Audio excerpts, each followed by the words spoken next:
She didn't come to be seen. She came to be forgotten. At least, that's what everyone assumed when Eleanor Hayes stepped into the city's most glamorous charity gala, wearing the simplest dress in the entire ballroom. No diamonds, no designer logo, just quiet elegance and a calmness that made her look almost out of place among the glittering chandeliers. Across the room, her husband, yes, her husband, stood beside the woman he'd been publicly flaunting for months. The mistress dripped in gold, posing for cameras like she owned the night. Then she saw Eleanor, and with a voice loud enough for reporters and donors to hear, she laughed, pointed, and said, "Oh, sweetheart, did you sew that little dress yourself?" The crowd erupted in polite chuckles. Phones rose for photos. Even Eleanor's husband smirked, as if embarrassed just to be associated with her. But what none of them knew, not the mistress, not the husband, not even the reporters snapping pictures like vultures, was that the quiet woman in the simple dress was the founder and majority owner of the luxury fashion house the mistress thought she was representing. And in less than an hour, the truth would turn that entire ballroom upside down. Before we dive deeper, let us know in the comments where you're watching from. We'd love to hear from you. And if you're new here, click on the subscribe button so you never miss any of our upcoming videos. Why was Eleanor dressed so simply when she could afford anything in the world? Why did she let them humiliate her in public without saying a word? Why didn't her husband know she owned the very brand his mistress was wearing? What had happened between them before this night? And what would happen when the truth finally came out? Think about the last time you walked into a room and felt invisible, felt like people looked right through you, or worse, looked at you with judgment and pity. Now imagine knowing something they don't, knowing that everything they think they understand about you is completely wrong. That's where Eleanor Hayes was that night, standing in a room full of people who thought they knew exactly who she was. A forgotten wife, a woman past her prime, someone to be pitied or mocked, but they had no idea, and by the end of the night, neither would the world. Eleanor Hayes wasn't always the quiet woman in the simple dress. 25 years ago, she was Eleanor Chen, a 23-year-old fashion design graduate from Parsons School of Design with a portfolio that made industry veterans stop and stare. She had talent, real, undeniable talent, the kind that couldn't be taught or faked. She understood fabric the way musicians understand notes, could see a woman walking down the street and know exactly what would make her feel beautiful, confident, powerful. In her final year at Parsons, Eleanor designed a collection called Everyday Elegance. The concept was simple but revolutionary. Luxury fashion that didn't scream for attention. Pieces that were exquisitely made, timeless but understated. Clothes for women who didn't need logos to prove their worth. Her professor told her it would never sell. "Women want to be seen," he said. "They want people to know they're wearing something expensive." But Eleanor disagreed. She believed there was a market for women who valued quality over flash, women who wanted to feel beautiful without needing validation from strangers. She was right. Her senior collection caught the attention of Margaret Lawson, a veteran fashion investor who'd helped launch 3 major brands. Margaret saw something special in Eleanor, saw a vision that could disrupt an industry obsessed with logos and status symbols. Together, they founded Hayes and Lawson in 1998, a luxury fashion house built on the principle that true elegance whispers, it doesn't shout. The first 5 years were brutal. They operated out of a cramped studio in Brooklyn, working 18-hour days, barely breaking even. Eleanor designed every piece herself, sourced fabrics from small mills in Italy and France, oversaw every stitch, every hem, every button. The fashion press largely ignored them. The big department stores wouldn't carry their pieces. But slowly, quietly, they built a following. Women who discovered Hayes and Lawson felt like they'd found a secret. They told their friends, brought their daughters, wrote letters to Eleanor, thanking her for making clothes that made them feel like themselves, not like walking advertisements. By 2005, Hayes and Lawson had become one of the most respected names in American fashion. They weren't the biggest or the flashiest, but they were beloved. Actresses wore their designs to private dinners. Business executives wore their suits to boardrooms. First ladies chose their gowns for state functions, where elegance mattered more than headlines. Eleanor was at the height of her creative power, and that's when she met Charles Hayes.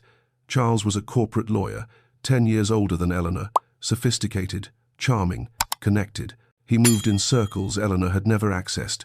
Old money families, private clubs, political donors. He pursued her relentlessly, sent flowers to her studio, showed up at her runway shows, told her she was the most interesting woman he'd ever met. Eleanor, who'd spent her entire 20s building a business and had barely dated, was swept off her feet. They married in 2006, a small ceremony in the Hamptons.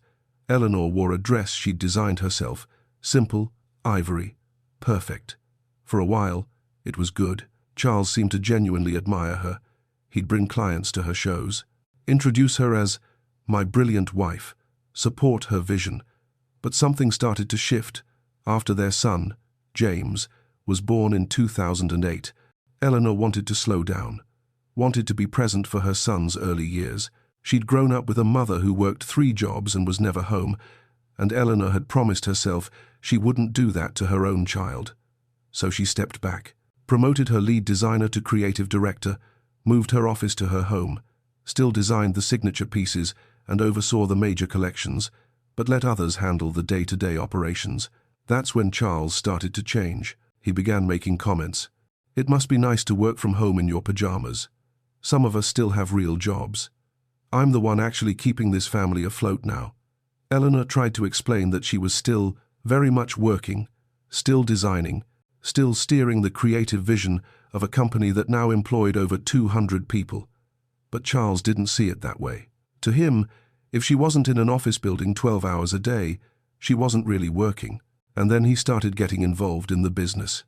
At first, Eleanor was grateful. Charles offered to help restructure some contracts, negotiate better terms with suppliers, handle some of the legal and financial aspects that had always stressed her out. But soon, he was attending board meetings, making decisions without consulting her, slowly positioning himself as the business mind behind Hayes and Lawson, while Eleanor was painted as the creative who didn't understand numbers. By 2015, Charles had effectively taken over the operational control of the company Eleanor had built. The board, which now included several of Charles's friends and business associates, started sidelining her. Her design input was still valued, but she was no longer consulted on business strategy, partnerships, expansion plans. She'd been quietly pushed out of her own company, and Eleanor, exhausted from trying to balance motherhood and fighting for her place at the table, let it happen. She told herself it was temporary, that once James was older, she'd reclaim her position, that Charles was just trying to help. But deep down, she knew she'd made a mistake. She'd trusted the wrong person, and by the time she realized it, it was almost too late. The final betrayal came in 2022. Eleanor discovered Charles was having an affair with Valerie DuPont, a 28-year-old social media influencer who'd been hired as a brand ambassador for Hayes and Lawson. Valerie was everything Eleanor wasn't. Young, flashy, obsessed with attention, constantly posting photos of herself wearing Hayes and Lawson pieces, tagging the brand, acting like she was the face of the company. The affair wasn't even subtle. Charles and Valerie were seen together at restaurants, gallery openings, fashion events. The press started running photos of them with captions like, "Fashion power couple," and "Is this Hayes and Lawson's new era?" Eleanor confronted Charles, expected him to be ashamed, apologetic, desperate to save their marriage. Instead, he was cold. "I'm not happy, Eleanor," he said flatly. "I haven't been happy in years. You've become boring. You've let yourself go. You're not the woman I married." Eleanor stared at him, speechless. "I let myself go," she repeated. "I raised our son. I built the company you're now running. I stepped back so you could step up. You stepped back because you couldn't handle the pressure," Charles shot back. "And now, you're just a housewife who dabbles in design." Valerie understands this world. She gets what it takes to stay relevant. That conversation shattered something inside Eleanor, not because she loved Charles anymore, she'd stopped loving him years ago, but because she realized how completely he'd rewritten their history, how thoroughly he'd convinced himself that he was the reason for Hayes and Lawson's success, that Eleanor was just a passenger in her own story. She filed for divorce, and that's when things got truly ugly. Charles didn't just want a divorce, he wanted the company. His lawyers argued that since he'd been managing the business for years, since he'd restructured the finances and negotiated the major contracts, he deserved controlling interest in Hayes and Lawson. Eleanor's lawyers fought back, presented the original founding documents, showed that Eleanor still technically owned 51% of the company through a trust she'd set up years ago, a trust Charles had either forgotten about or never fully understood. But Charles had an advantage.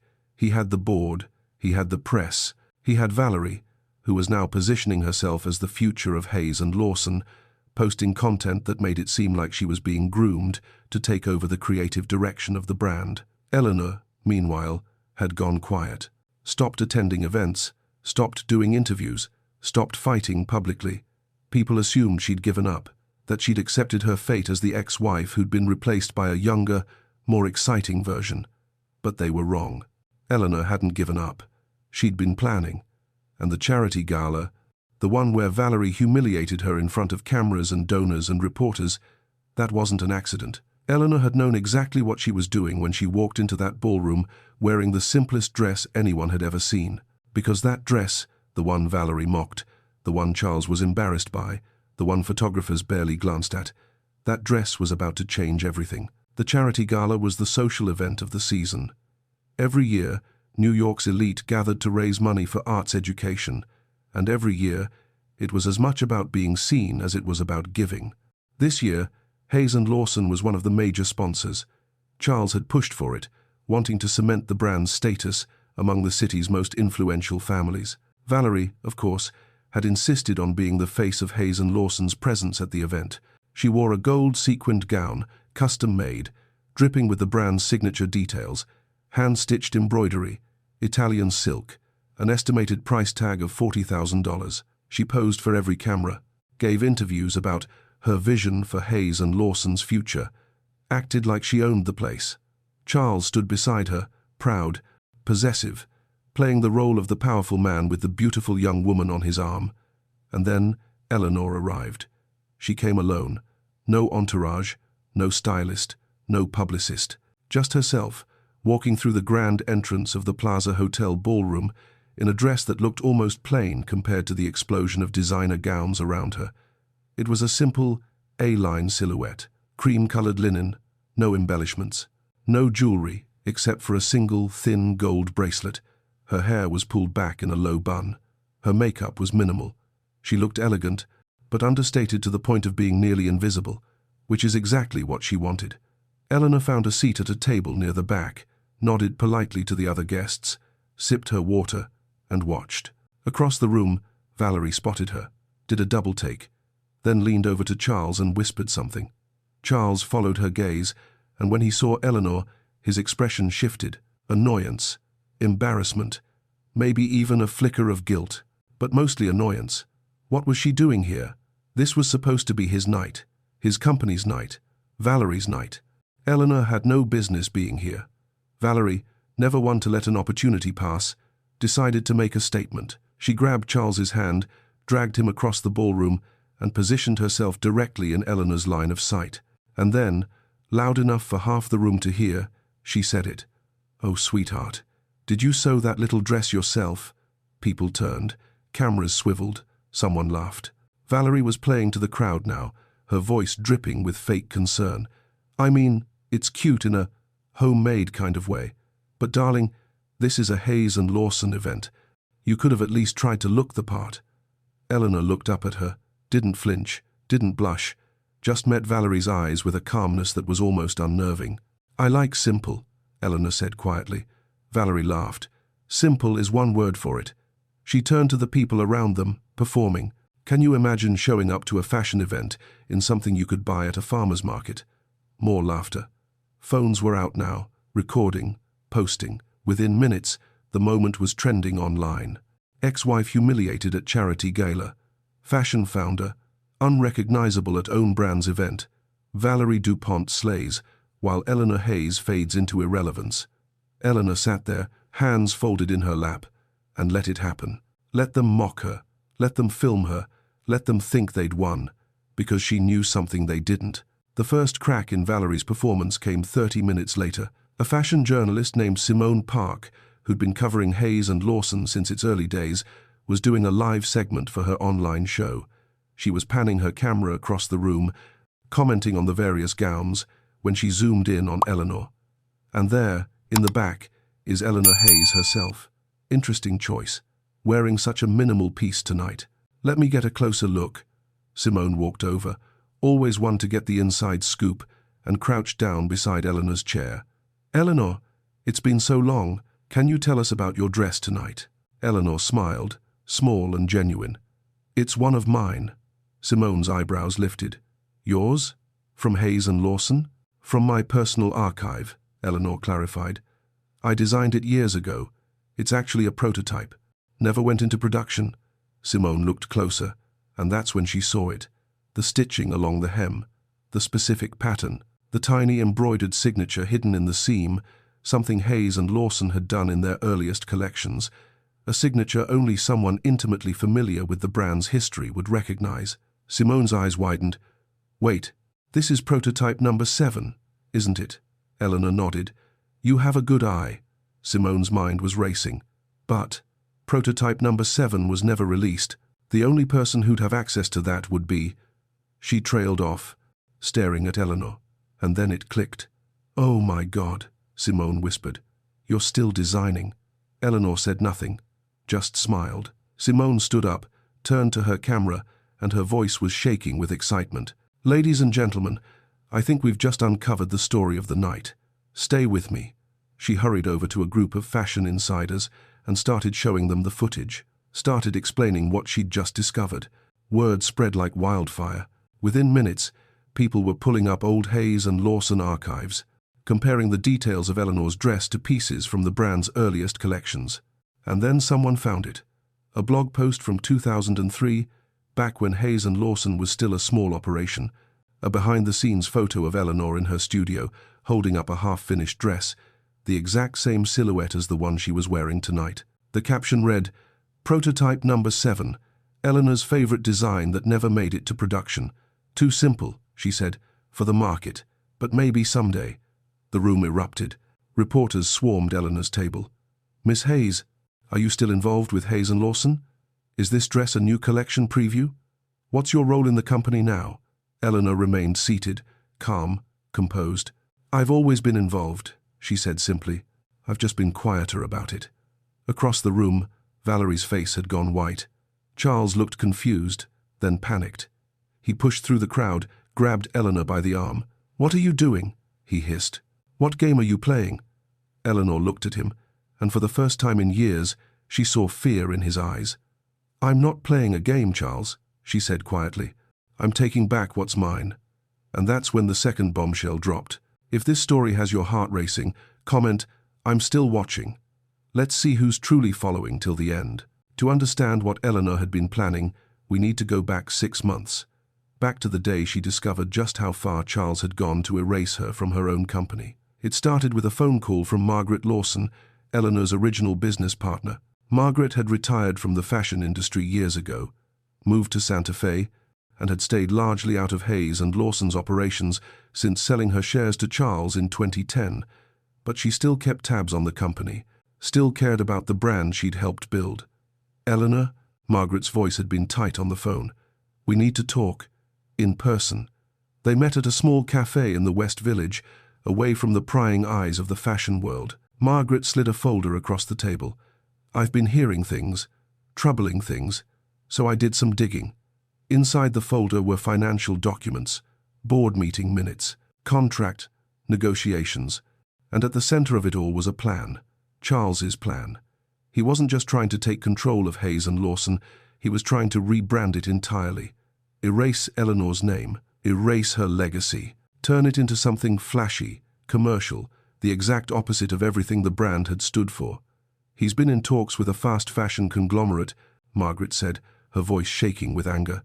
He wants to sell Hayes and Lawson, turn it into a mass-market brand, slap the name on cheap clothes made in factories overseas. Everything you built, everything we built, he's going to destroy it for a payout. Eleanor felt like she couldn't breathe. Can he do that? Legally? If he gets the board's approval, yes, and he's close. He's convinced most of them that this is the future, that boutique luxury is dead, that going mass market is the only way to survive. Eleanor had sat there for a long time, staring at the documents, thinking about the women who'd written her letters over the years, the ones who'd told her that Hayes and Lawson made them feel seen, made them feel beautiful without needing to prove anything to anyone. If Charles sold to a fast fashion company, all of that would disappear. The craftsmanship, the integrity, the soul of the brand.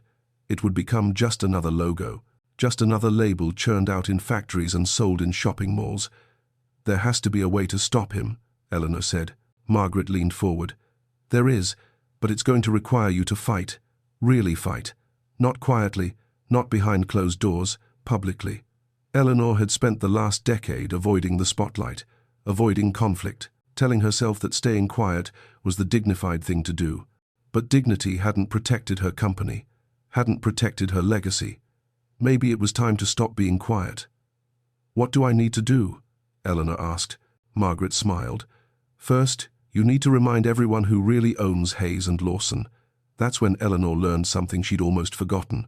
Years ago, when she and Margaret had first founded the company, Eleanor had set up a trust, a legal structure designed to protect her ownership stake, even if she stepped away from day-to-day operations. At the time, it had seemed like a precaution, a way to make sure that if anything ever happened to her, her shares would go to James, not be absorbed by corporate restructuring. But that trust had another feature. One Eleanor had buried so deep in legal paperwork that even Charles's lawyers had missed it. Eleanor still had majority voting rights. Not Charles, not the board. Eleanor. She'd just never exercised them. The board thinks Charles controls the company, Margaret explained. And operationally, he does. But when it comes to major decisions, selling the company, rebranding, changing ownership structure, you have final say. They just don't know it yet. Eleanor stared at the documents, feeling something she hadn't felt in years. Power. So what's the plan? She asked. Margaret grinned. We remind them. Publicly. Loudly. And in a way they'll never forget. Over the next 6 months, Eleanor worked in secret. She reconnected with the original artisans and suppliers who'd helped build Hayes and Lawson in the early days, the ones Charles had replaced with cheaper alternatives. She reached out to former employees, the designers, seamstresses, and pattern makers who'd left when the company started prioritizing profit over craft. She quietly commissioned a new collection, not for sale, not for profit, but as a statement, a reminder of what Hayes and Lawson had always been: everyday elegance, timeless, understated, real. And then she waited for the perfect moment to reveal everything. That moment came with the charity gala. Charles had been so focused on positioning Valerie as the new face of Hayes and Lawson that he'd become careless. He'd stopped paying attention to the legal fine print, stopped worrying about Eleanor. After all, what could she do? She was just the ex-wife, the woman who'd faded into irrelevance. But Eleanor had never faded. She'd just been waiting. And now, standing in that ballroom, wearing the prototype dress that represented everything Hayes and Lawson had once been, she was ready to reclaim it all. The reporters at the gala had started asking the right questions. Miss Hayes, are you returning to Hayes and Lawson? Will you be designing again? What about the rumors of a sale to a fast fashion company? Eleanor had smiled. I've never stopped designing.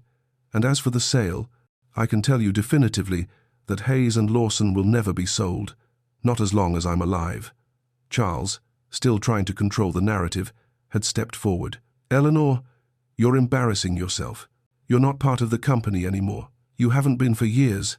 Eleanor had turned to him, and in that moment, everyone saw the shift. The quiet woman who'd been mocked and dismissed suddenly stood taller.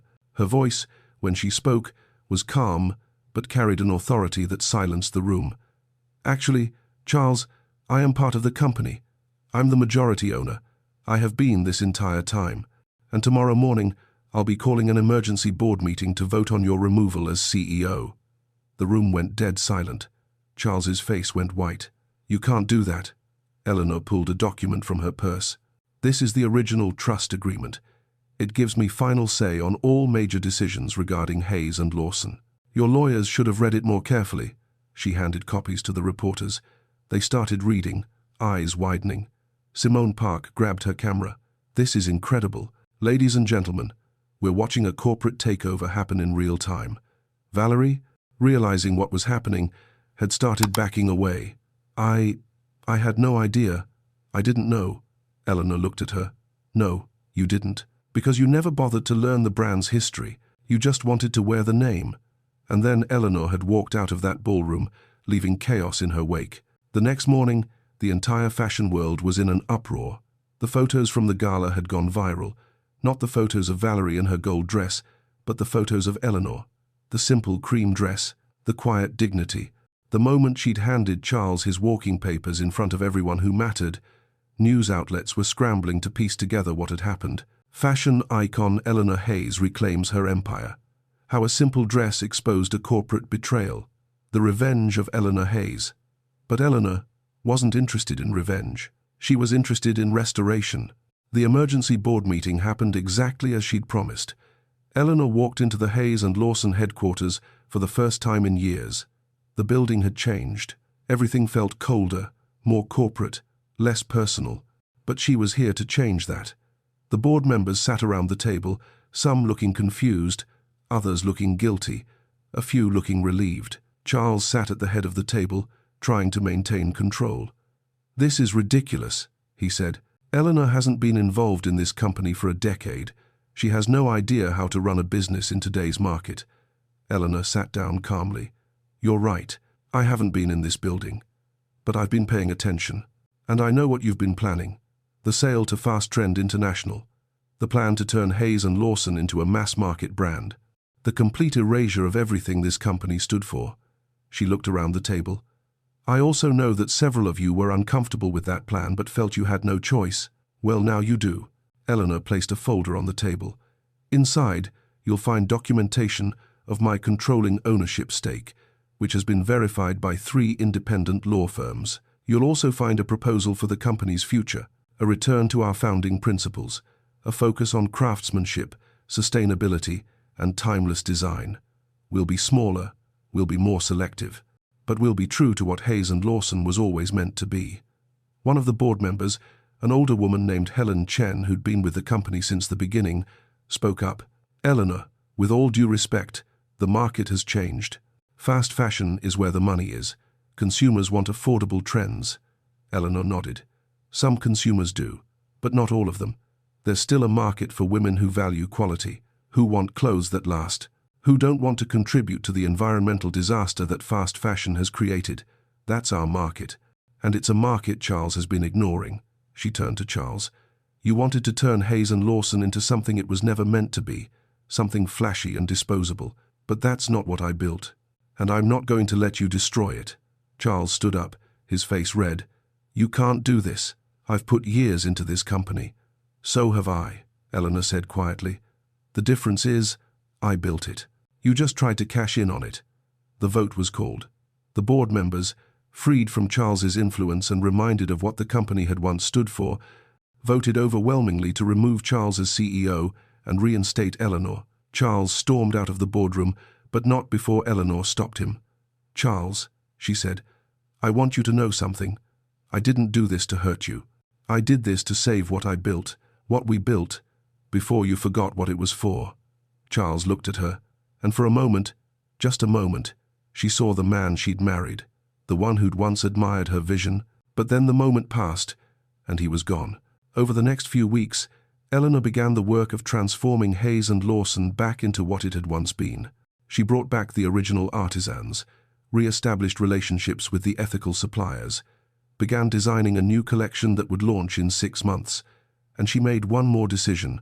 She promoted a young designer named Aisha Thompson, who'd been working in the company's archive department, to lead creative director.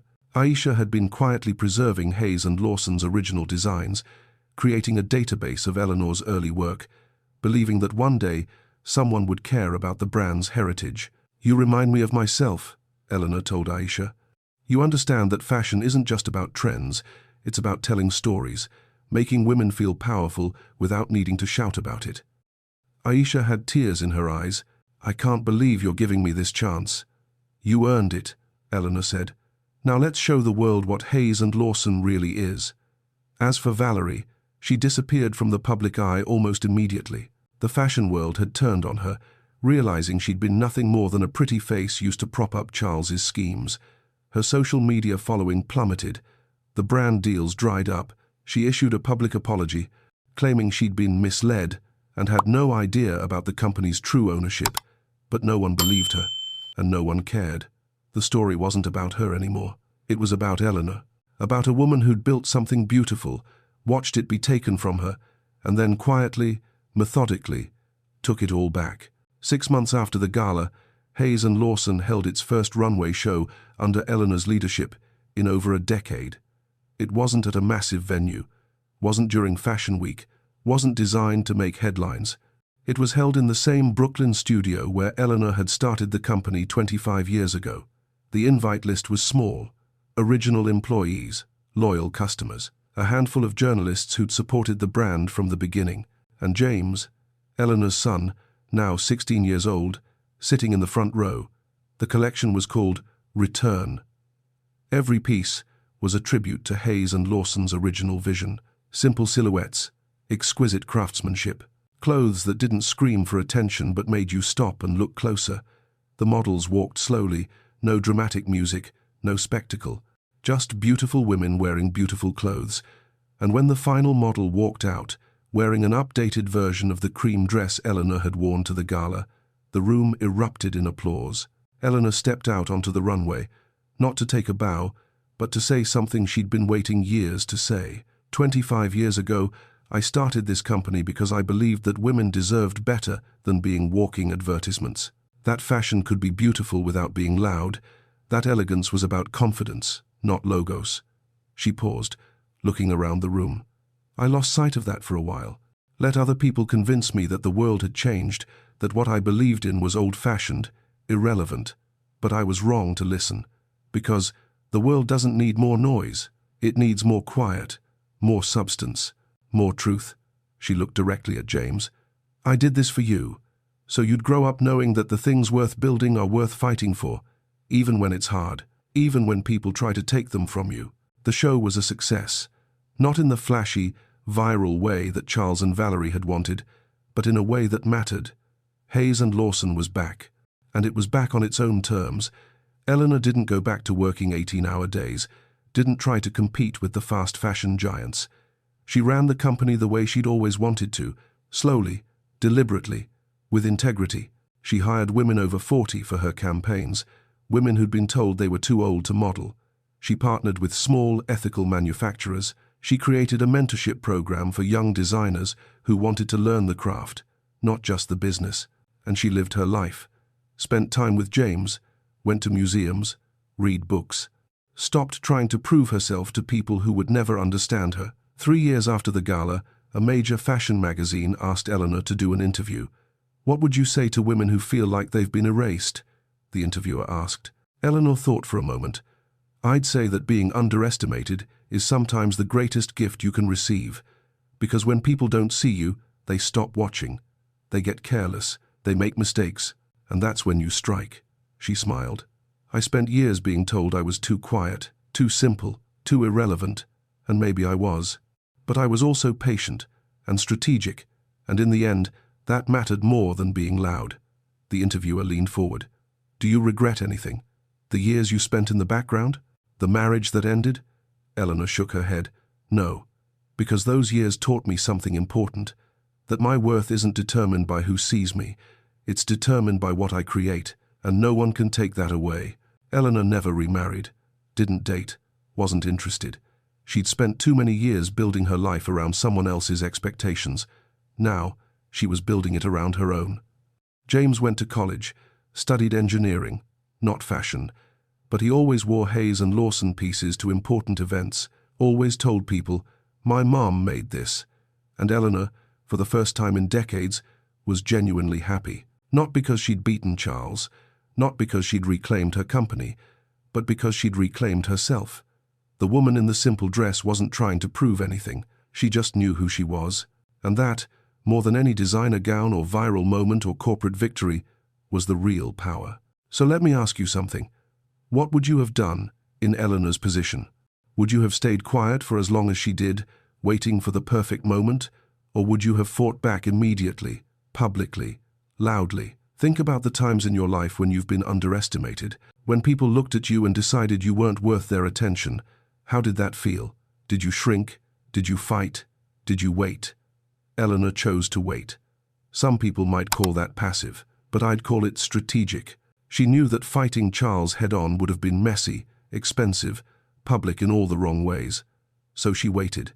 Let him think he'd won. Let him get careless. And then she struck when he least expected it. That takes a different kind of strength, the kind that doesn't need applause or validation, the kind that's willing to be invisible until it's time not to be. But here's what I want you to really think about. How many people in your life have underestimated you? How many times have you walked into a room and felt invisible, dismissed, forgotten? And how many of those people had no idea what you were capable of? Eleanor's story isn't just about fashion or business or a cheating husband. It's about something deeper. It's about the quiet power that comes from knowing your worth even when no one else does. It's about building something real, something lasting, while everyone else is chasing attention and applause. It's about patience, about waiting for the right moment instead of reacting out of anger or hurt. And most importantly, it's about the fact that being underestimated isn't weakness, it's camouflage. Think about the women you know who've been told they're too old, too quiet, too simple, too whatever. The ones who've been pushed aside for younger, flashier, louder versions. The ones who've watched their contributions be erased or claimed by someone else. What would you tell them? Would you tell them to fight, to make noise, to demand to be seen? Or would you tell them what Eleanor learned? That sometimes the most powerful thing you can do is wait, watch, prepare, and strike when no one's looking. Because here's the truth that Charles and Valerie and everyone in that ballroom learned that night. The people who underestimate you aren't your enemy. They're your advantage. When people think you're irrelevant, they stop guarding themselves around you. They get sloppy. They reveal their plans. They make mistakes. And that's when you have all the power. Eleanor didn't need to yell, didn't need to make a scene, didn't need to fight for attention. She just needed to show up, in her simple dress, with her documentation and her patience and her quiet certainty, and let the truth speak for itself. And the truth was louder than anything Valerie or Charles could have said. Now, I want you to think about something else. What did Eleanor lose by being quiet for so long? She lost years of being recognized, years of being celebrated, years of standing in the spotlight she'd earned. Was that worth it? Some people would say no, would say she should have fought harder, sooner, louder, that she let Charles steal too much time from her. But Eleanor would probably tell you she didn't lose anything. She chose to invest her time differently. She chose to be present for her son, to step back from the noise, to focus on what actually mattered to her. And when it was time to fight, she fought smart. Not loud, not emotional, not desperate, smart. And she won. So maybe the question isn't whether Eleanor should have fought sooner. Maybe the question is, what are you willing to sacrifice for peace? And when that peace is threatened, are you prepared to fight back with everything you have? Let's talk about Valerie for a second, because it's easy to make her the villain, the young, flashy mistress who mocked the older, quieter wife. But here's what's interesting. Valerie was a victim too, not of Eleanor, of Charles. Charles used her, positioned her as the face of a company she knew nothing about, made her believe she was important when really she was just a prop, a shiny object to distract from what he was really doing, which was trying to sell Eleanor's legacy for profit. Valerie was young and naive and desperate for validation. She thought that being seen meant she mattered, that being photographed in expensive clothes meant she was successful. She had no idea that the woman she was mocking, the one in the simple dress, was the reason those expensive clothes existed in the first place. Does that excuse what Valerie did? No. She was cruel, she was arrogant, she humiliated Eleanor publicly. But it does make you wonder, how many young women are out there right now, being used by powerful men who promise them the world, but are really just using them to take down the women who built that world? How many Valeries are there who don't realize they're pawns until it's too late? And when they do realize it, when the attention fades and the cameras turn away and they're left with nothing, what happens to them? Valerie disappeared after the gala. No one knows where she went. No one cares. She was disposable, just like Charles treated Eleanor as disposable, just like Charles would have treated anyone who stopped being useful to him. That's what happens when you build your worth on other people's attention. The moment they stop paying attention, you cease to exist. Eleanor never needed attention. She had something better. She had craft. She had legacy. She had something she'd built with her own hands that couldn't be taken away, even when people tried. And that's the lesson. Attention fades.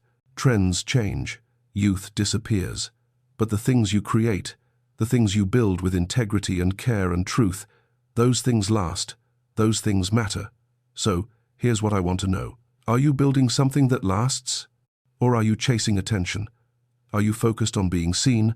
Or are you focused on being real? Because at the end of the day, Eleanor won not because she was louder or prettier or more connected than Valerie. She won because what she'd built was real, and real always wins, eventually, if you're patient enough. Now let's talk about Charles, because he's the one who really lost everything. He didn't just lose the company, he lost his reputation, his credibility, his marriage, his son's respect. All because he couldn't stand the idea of his wife being more talented than him. Think about that. Charles had a brilliant, creative, successful wife who built a multi-million-dollar company. He could have supported her, celebrated her, been proud to be her partner. Instead, he felt threatened, felt diminished, and instead of dealing with his own insecurity, he destroyed her, or tried to. But here's the thing about trying to destroy someone who's genuinely talented and resilient. You might knock them down. You might push them out of the spotlight. You might even convince the world they're irrelevant. But you can't erase what they're capable of. And eventually, they'll rise again. And when they do, you'll be the one left with nothing. How many relationships have you seen destroyed by insecurity? By one person's inability to handle their partner's success? How many talented women have been pushed aside by men who felt threatened by them? And how many of those men convinced themselves they were the real talent, the real power, when all along they were just riding on someone else's coattails?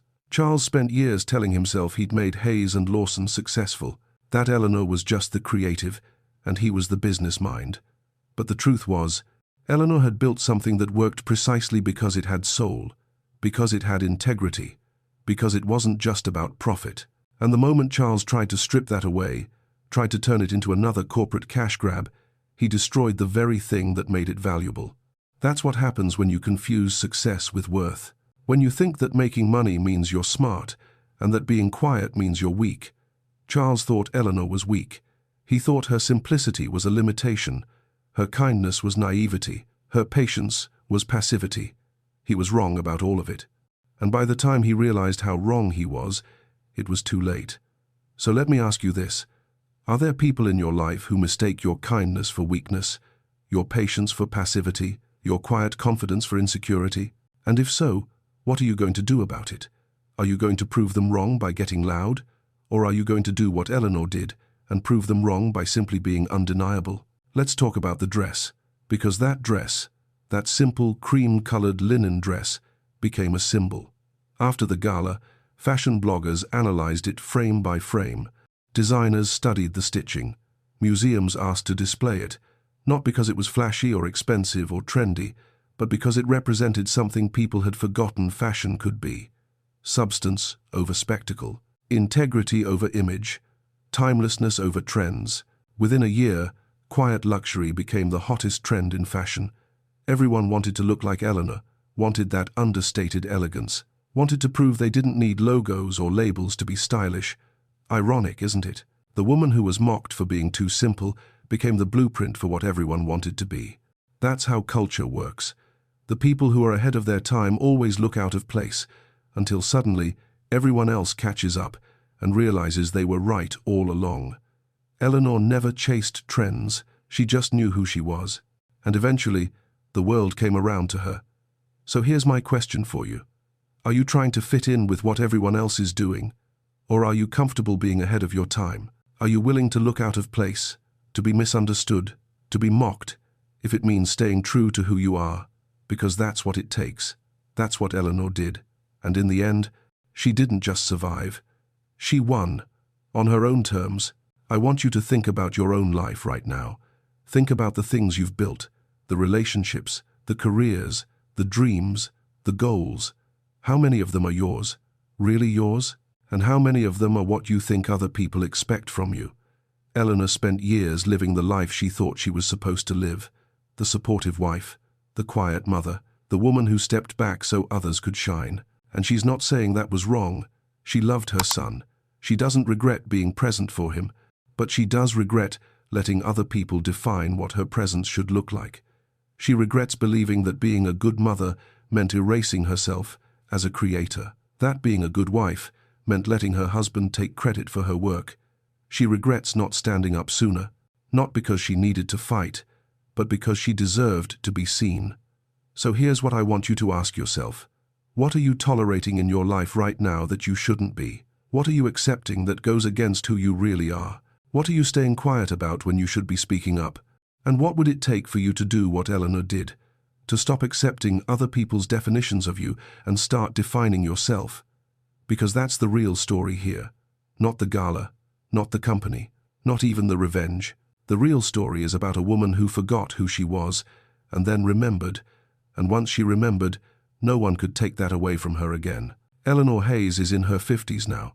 Hayes and Lawson is smaller than it was during Charles's tenure, but it's more profitable, more respected, more true to its original vision. Eleanor still designs, still oversees every collection, still insists on quality over quantity, but she also lives, travels, spends time with James, who's now in his 20s and starting his own company. She's not trying to prove anything anymore.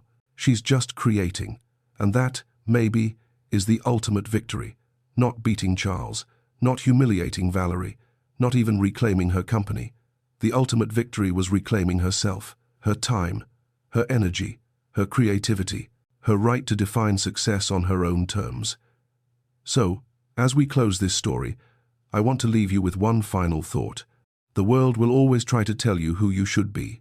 Louder, younger, flashier, more successful by someone else's standards. And if you're not careful, you'll spend your whole life chasing a version of yourself that was never really you. Eleanor almost did. She almost disappeared into the role everyone else wanted her to play. But she didn't. She came back. She showed up in that simple dress and reminded everyone, including herself, who she really was. And you can do the same. You can stop performing. Stop trying to be seen in ways that don't feel true. Stop chasing validation from people who will never understand your worth. You can just be, quietly powerful, undeniably real, exactly who you were always meant to be. And when you do that, when you stop apologizing for being too simple or too quiet or too much, you'll realize what Eleanor realized, that the people who matter will see you, and the people who don't never mattered anyway. So, thank you for watching this story. Thank you for staying until the end. If this resonated with you, if it made you think about your own life and your own worth and your own power, please hit that like button. Share this video with someone who needs to hear it, someone who's been underestimated, someone who's been pushed aside, someone who needs to be reminded that their quiet strength is not weakness, it's wisdom. And don't forget to subscribe, because we have more stories like this, more truths that need to be told, more voices that deserve to be heard. Leave a comment and tell us, have you ever been underestimated? Have you ever had to fight to reclaim something that was always yours? We want to hear your story, because every Eleanor Hayes out there deserves to know she's not alone. Until next time, remember this. The woman in the simple dress doesn't need to shout. She just needs to show up, and when she does, the whole world stops and listens.